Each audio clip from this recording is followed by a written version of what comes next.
नमस्कार। SBT news में आपका स्वागत है। पेश है 26 फरवरी गुरुवार दोपहर 1:15 बजे राजस्थान के विभिन्न शहरों की 15 बड़ी खबरें। आइए सबसे पहले नजर डालते हैं आज की हेडलाइंस पर। बहरोड में इनकम टैक्स की बड़ी रेड, पोखरण में सबसे बड़ा युद्धाभ्यास कल। आज से जयपुर में ही बसों का ट्रायल शुरू। राजस्थान के सीबीएसई परीक्षार्थियों को होलिका दहन के दिन देनी होगी परीक्षा। कांग्रेस विधायकों ने विधानसभा तक निकाला पैदल मार्च। और अब खबरें विस्तार से सुनिए। राजस्थान के कोटपुतली में गुरुवार सुबह देश की दिग्गज प्लाई और लेमिनेट्स निर्माता कंपनी ग्रीनलैम लेमिनेट्स के ठिकाने पर आयकर विभाग ने छापेमारी की।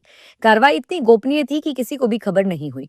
कल सुबह करीब 8 गाड़ियों का काफिला अचानक कंपनी के गेट पर रुका और इन गाड़ियों में दिल्ली और जयपुर की टीमें भरी हुई थी। इनके साथ ही भारी संख्या में सीआरपीएफ के जवान भी तैनात थे, जिन्होंने पहुंचते ही पूरे परिसर को घेरे में ले लिया।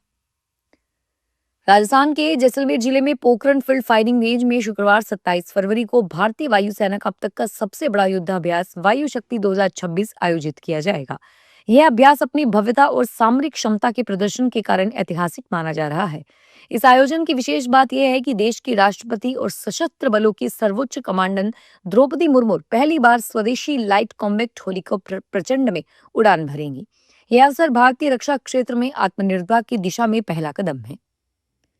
जयपुर में पब्लिक ट्रांसपोर्ट को आधुनिक और प्रदूषण मुक्त बनाने की दिशा में आज से इलेक्ट्रिक बसों का ट्रायल शुरू हो गया है। ट्रायल में 2 अलग अलग आकार की बसें शामिल की गई है। इसमें 12 मीटर लंबी और दूसरी 9 मीटर लंबी बसें हैं। परीक्षण के दौरान यात्रियों की जगह वजन रखकर बसों को चलाया जाएगा, ताकि उनकी लोड क्षमता और चार्जिंग क्षमता की जांच की जा सके। राजस्थान में होली के दिन सीबीएसई की परीक्षा कराने को लेकर शिक्षा मंत्रालय ने बोर्ड से जवाब मांगा है। इस पर सीबीएसई ने मंत्रालय को स्पष्ट उत्तर नहीं दिया। बोर्ड ने कहा है कि परीक्षा कार्यक्रम तय करते समय सभी त्योहारों और राष्ट्रीय अवकाशों का ध्यान रखा गया है। राजस्थान में 2 और 3 मार्च को होली मनाई जा रही है और ऐसे में 2 मार्च को सीबीएसई 10वीं 12वीं की बोर्ड परीक्षा तय है।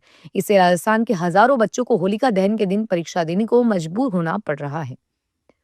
राजस्थान में कांग्रेस विधायकों ने अपने आवास से विधानसभा तक आज गुरुवार पैदल मार्च निकाला।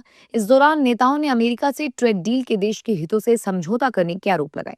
विधानसभा की सीढ़ियों के बाहर नारेबाजी हुई और नेता प्रतिपक्ष टीकाराम जूली ने कहा कि अमेरिका से ट्रेड डील में भारत के हितों का ध्यान नहीं रखा गया।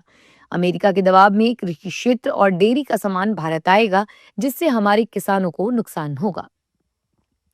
कोटा के कैथलीपुल निवासी ठाकुर परिवार की बेटी अक्षिता ठाकुर ने न्यूयॉर्क फैशन वीक के रनवे पर वॉक करके शहर और प्रदेश का नाम रोशन किया। यह उपलब्धि उनके व्यक्तिगत सपनों की दिशा में बड़ा कदम है और अन्य युवाओं के लिए भी प्रेरणा है।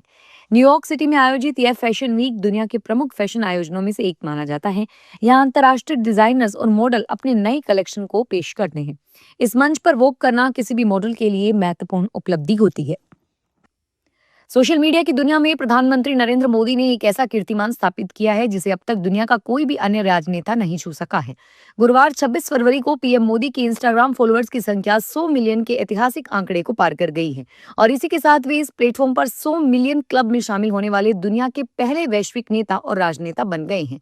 प्रधानमंत्री मोदी की लोकप्रियता का अंदाजा इसी बात से लगाया जा सकता है कि उनके फॉलोअर्स की संख्या अमेरिकी राष्ट्रपति डोनाल्ड ट्रंप के मुकाबले दुगनी से भी अधिक है। राजस्थान में निजी बस ऑपरेटर की हड़ताल तीसरे दिन जारी रही। प्रदेश भर में हजारों बसों के बंद रहने से डेली लाखों यात्री प्रभावित हो रहे हैं। कर्नाटका में रहने वाले कई राज्यों में राजस्थानियों का फेस्टिवल पर घर पहुंचना मुश्किल हो गया है और वहीं रोडवेज बसों में भीड़ बढ़ गई है और कई रूटों पर सीट मिलना मुश्किल हो गया है। राजस्थान से चलने वाली करीब 35,000 बसें नहीं चल रही है। इसमें लोक परिवहन भी शामिल नहीं है। डीग जिले के ब्रजनगर इलाके में कुछ चोरों ने परचून की दुकान को निशाना बनाया। चोर दुकान से परचून का सामान चुरा कर ले गए। घटना कस्बे के जलेबी चौक की है, जहां रामजी लाल की दुकान है। जहां दुकान के मालिक ने बताया कि चोर दुकान के पीछे के दरवाजे से होल करके दुकान में घुसे। चोर दुकान से परचून का सामान, ड्राई फ्रूट और गुटखे चोरी करके ले गए।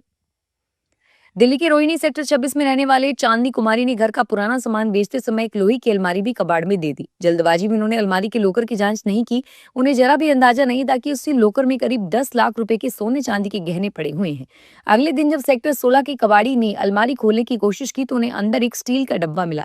डिब्बा खोलते ही उनकी आंखें खुली की खुली रह गई। अंदर सोने के बहुत से आभूषण थे।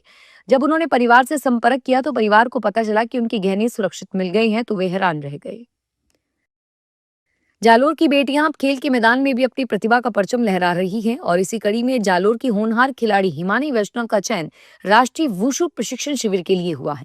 यह शिविर युवा कार्यक्रम व खेल मंत्रालय भारत सरकार के तत्वाधान में आयोजित किया जा रहा है। यह राष्ट्रीय प्रशिक्षण शिविर गुजरात के अहमदाबाद शहर स्थित वीर सावरकर स्पोर्ट्स कॉम्प्लेक्स में आयोजित होगा। 12 दिन तक चलने वाले इस कैंप में देश भर से चयनित खिलाड़ी भाग लेंगे। राजस्थान में बाड़मेर के काऊखेड़ा गांव में एक किसान के खेत में क्रूड ऑयल निकालने से सनसनी फैल गई। पिछले करीब 40 घंटों से लगातार खेत में से क्रूड ऑयल निकल रहा था। इस घटना के बाद ऑयल फील्ड की कर्मचारी गड्ढा खोदकर देशी जुगाड़ के जरिए क्रूड ऑयल टैंकर में भरकर ले जा रहे हैं। कंपनी के लोगों का कहना है कि आखिर क्रूड ऑयल कहां से लीकेज हो रहा है, जल्द ही इसका सोल्यूशन निकाला जाएगा।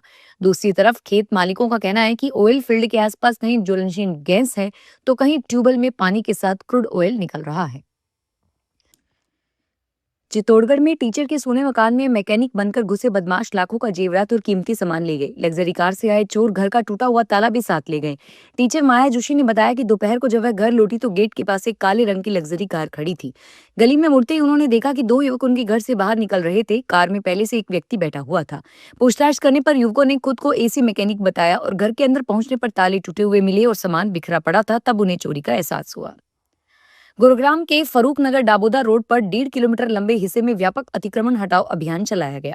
यह अभियान ड्यूटी मजिस्ट्रेट एवं अतिक्रमण नोडल अधिकारी RS बाट के नेतृत्व में संपन्न हुआ। इस अभियान में सड़क का 1.5 किलोमीटर लंबा हिस्सा शामिल था, जिसकी पहले उपलब्ध चौड़ाई लगभग 35 फुट थी, जबकि राजस्व रिकॉर्ड के अनुसार विभिन्न स्थानों पर आवश्यक चौड़ाई 60 से 66 फुट थी। इस अभियान के दौरान लगभग 100 अवैध इमारतों को हटाया गया, जिनमें से 9 3 4 मंजिला इमारतें और लगभग 30 2 मंजिला इमारतें शामिल थी। झीलों की नगरी उदयपुर में इन दिनों साउथ फिल्म इंडस्ट्री के चर्चित सितारों विजय देवरकोंडा और रश्मिनी मंदाकरा की शादी रंग के रूप में रंगी हुई है। आज शाम को कोडावा कम्युनिटी की रीति रिवाज से यह शादी पूरी होगी। प्रधानमंत्री नरेंद्र मोदी ने परिवार को शुभकामनाएं भेजी और इसमें लिखा कि 7 फेरे जीवन भर के साथी और सच्चे मित्र बनने का प्रतीक है। उन्होंने कहा कि यह नया अध्याय प्रेम और भरोसे से भरा है, जो सिल्वर स्क्रीन पर रचे गए जादू से भी ज्यादा प्रेरक होगा। इस आयोजन में साउथ और बॉलीवुड इंडस्ट्री की कई बड़ी हस्तियां शामिल हो सकती हैं। फिलहाल इस बुलेटिन में इतना ही और फिर हाजिर होंगे तमाम बड़ी खबरों के साथ।